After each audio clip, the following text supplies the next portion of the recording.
Hey guys, how's it going? This is the Bald Metal Nerd coming at you with another video. This isn't particularly an original video. It's kind of been done a lot, but it ties in with my last video where I talked about physical media and that I really liked. And I did talk about this a little bit in another one of my videos where I did vinyl versus CD a long time ago, and I talked about physical media. But I'm actually going to break down the pros and cons of both physical and digital media, at least as far as I see them. Now, I'm going to start off with physical media, okay? Um, you know, the biggest pro to it, or maybe not the biggest, one of the biggest pros is collectability. It's nice to have a physical object, especially when it's high quality like this. This to me is just, it's a high quality physical copy. It's really neat. It's got a collectability to it that just simply doesn't exist with digital formats. Can't be replicated. Collection of files on your computer or a bunch of playlists on a service or whatever, it's not the same thing as having a real actual collection. It just isn't. Um, Another one is, of course, resale value. Um, you know, Digital media has no resale value whatsoever. You can't resell an MP3 or a stored movie or whatever. Now, granted, a lot of physical media has a very low resale value. Maybe you only get a buck or two, but it beats nothing. Um, and so those are basically two real big benefits. Number three is you're getting it pretty much the highest quality you can, be it you're buying a CD or a Blu-ray or whatever, and then you can very easily copy it to a computer and transcode it to whatever other formats you want to transcode it to, and that way you can have access to it on all your devices and stuff, just like you could with just a purely digital, uh, you know, format. So in a lot of ways, you're getting the best of both worlds with the digital, physical formats. And now it's time to talk about the cons of physical media. One con, you know how I said it was a pro was collecting? Well, another con could be it's just more junk taking up space in your house. It's a physical thing. It takes up space. And if you're low on space, honestly, having a bunch of CDs or DVDs or Blu-rays or games or whatever sitting around, if you're limited space, there's probably better uses of space than that kind of stuff. That's a con of it.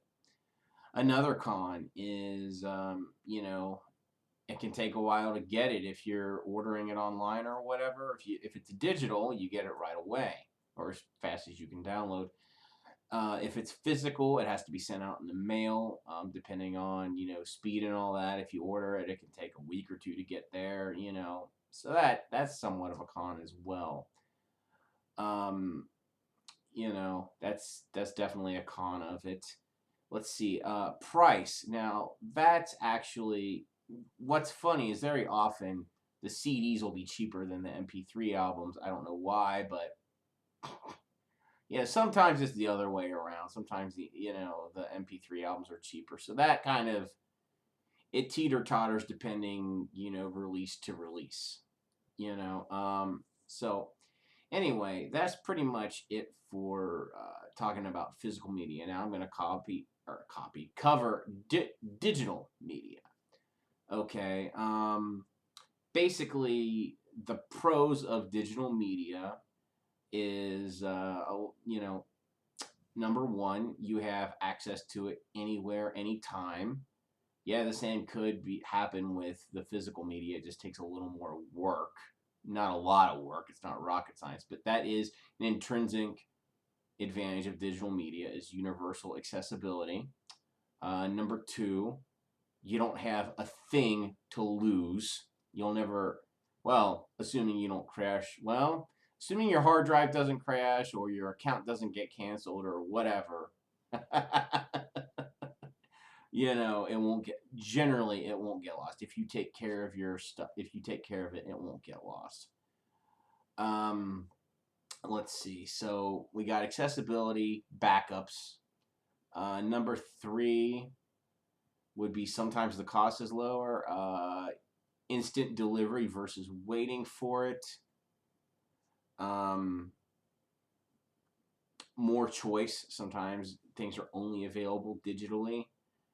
Uh, and the cons of it are, basically, if the major con of digital format, or at least the biggest one, is many pieces have to work for you to have access to your digital files. If you subscribe to, say, a streaming service, okay, the streaming service has to be up and running, right? Your internet connection has to be up and running. Whatever device you want to listen to it on has to be up and running. There's a lot of moving parts that can fail, and then you won't have access to your music or media, movies, whatever it is. That is kind of, it's a pain in the ass, because what if you really want to watch something or listen to something, but you can't because the service is down, or your internet's down, or your computer's deciding to give you all, 30 kinds of hell, right? It's kind of a pain in the ass. That's a huge downside to it. Another one is, what if the rights access to some, a lot of stuff is DRM'd, especially video content. What if those servers eventually stop, right?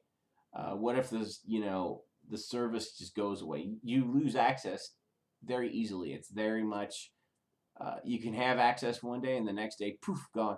Netflix is a very good example of this. They have a constantly shifting video library. Some stuff stays on there a really long time. Other stuff comes and goes with the wind, and that's kind of a pain in the ass. So, but again, with digital, you have more choice often. So anyway, I think honestly, both have their place, digital and physical. They both have their place in the world, and I'm glad they're both around for different reasons.